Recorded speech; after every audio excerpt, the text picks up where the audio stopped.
What's up, everybody? This is Aaron from the band Moon Wizard.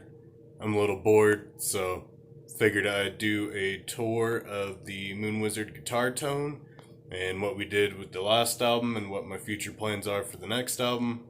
Probably have Ashton and Joe do kind of the same thing while we're all bored in quarantine here, but just want to do a little walkthrough of what I've got going on here. So here I've got my current rig. I'm running the Crush Pro 120. It's a solid state orange head. I had a buddy of mine that I borrowed his and it sounded really good, so I'm kind of digging that tone now. The last album we recorded with Andy Patterson. He is the drummer for the band Sabrosa and Invaders and a bunch of other bands. He's a really cool guy. He recorded our last album, and what we did with the guitar tone was I ran my DSL 100H Marshall and a Sun Model T in AB Whitem. That was a really cool ass tone. I don't think I'm gonna do the same thing the next album. I think I'm just gonna run the orange. I'm really happy with the way my guitar tone is now, and I don't really want to mess with it in studio. I think I blew a tube or something on the Marshall, so it is currently out of commission, but I'd like to get it fixed before we go into the studio again, because I like the clean tones on the tubed Marshall a lot better than the solid state orange, but I do like the dirties on the orange more than the Marshall, so we'll see how that goes. This is my rack setup. It's just a Furman power conditioner.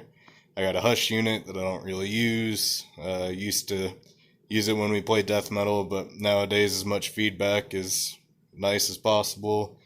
Got a BB Sonic Maximizer, an old PV reverb unit that I just use for echo that I have on it all the time. It's just a slight little delay.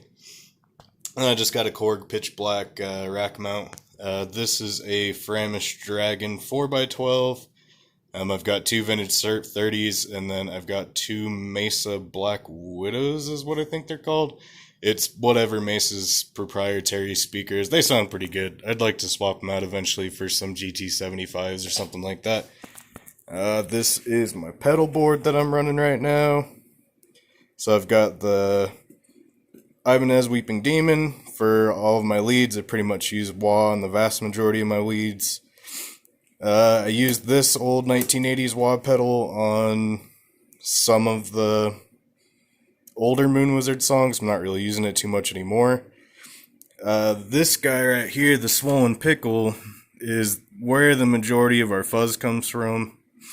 I really love this pedal. I've been running it. I've tried different big muffs, and Joe's got a couple different fuzzes over there and stuff like that, but I really like the Pickle. I get a lot of different... It's really versatile, and it's easy to get a good tone out of. I run that through the dirty channel on the orange. When I was running the Marshall, I was running it through the clean, but I've kind of liked how the orange dirty channel and the fuzz kind of blend together. I've turned down the actual distortion on the fuzz pedal a little bit to clean it up, but other than that, it's pretty good.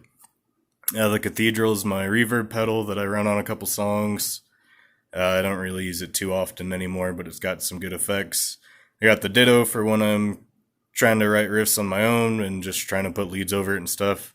A little bit of Flange for clean tones, stuff like that. I've got a Ochre Overdrive here, which I don't use as much as I wish I could, but it's pretty badass overdrive pedal. Looks like a little alien head, that kind of deal. Other than that, this is my Strat copy that some guy in Utah here was hand making him, and I liked him. It plays really well. I've never really been a Strat guy or a single pickup guy, but I actually find it sounds really good in drop C for some reason. So this is my drop C guitar.